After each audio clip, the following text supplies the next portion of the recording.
కుమారుడైన దావీదు కుమారుడైన యేసుక్రీస్తు వంశావళి. అబ్రహాము ఇస్సాకును కనెను, ఇస్సాకు యాకోబును కనెను, యాకోబు యూదాను అతని అన్నదమ్ములను కనెను.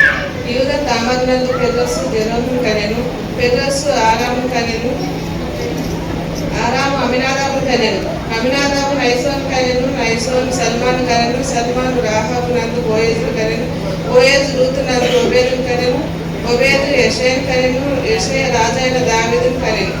ఊరియా భార్యాకునిన ఆమె యందు దావీదు సొలొమోను కనెను, సొలొమోను రెహబామును కనెను, రెహబాము అబియాను కనెను, అబి ఆసాను కనెను, ఆసాను యెహోషాపాతును కనెను, యెహోషాపాతు యెహోరామును కనెను, యెహోరాము ఉజ్జియాను కనెను, ఉజ్జియా యోతామును కనెను, యోతాము ఆహాజును కనెను, ఆహాజు హిజ్కియాను కనెను, హిజ్కియా మనీషాను కనెను, మనీషా ఆమోను కనెను, ఆమోను యేషయాను కనెను. యేషయ యూదులు బబులోను కొనుక్కోబడిన కాలంలో యేషయ ఎకోన్యాను అతని సహోదరులను కనెను. బబులోను కొనుక్కోబడిన కాలం తర్వాత ఎకోన్యా షెరుబాయలను కనెను, షెరుబాయలు జెరుబాబేలును కనెను, జెరుబాబేలు అబీహూదును కనెను, అబీహూదు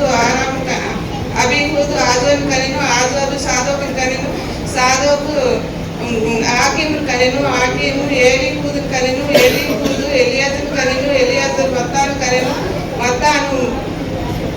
మత్తాను యాకోబును కనెను, యాకోబు యేసేపును మరియా భర్త అయిన యేసేపును కనెను.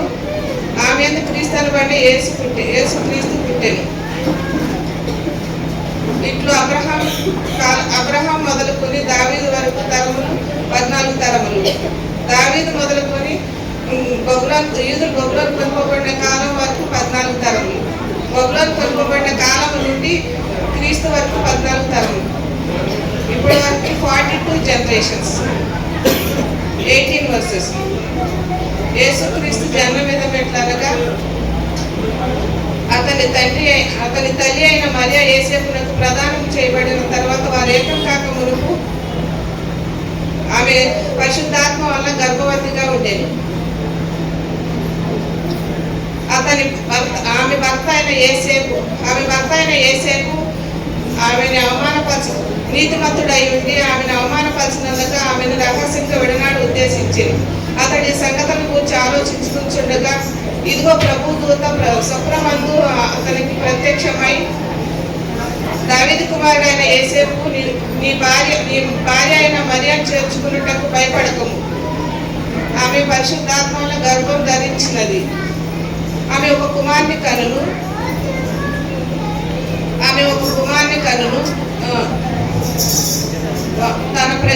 తన ప్రజలు వారి పాపం నుండి ఆయన రక్షించుకుని కనుక ఆయనకు యేసు అని పేరు పెట్టదు అనేది.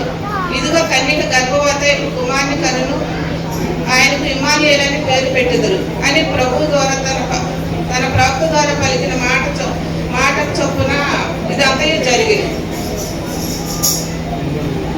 ఇమ్మానుయేలు అని పేరునకు భాషాంతరమున దేవుడు మనకు తోడని అర్థం. యేసేపు నిద్ర మేలుకొని ప్రభు దూత ఆజ్ఞాపించిన ప్రకారం ఆమెని తన భార్యని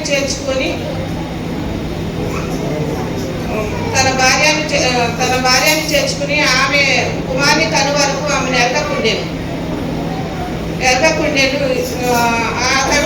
అతడు ఆయనకు యేసు అని పేరు పెట్టారు. ఆమె దేవుని స్తోత్రం.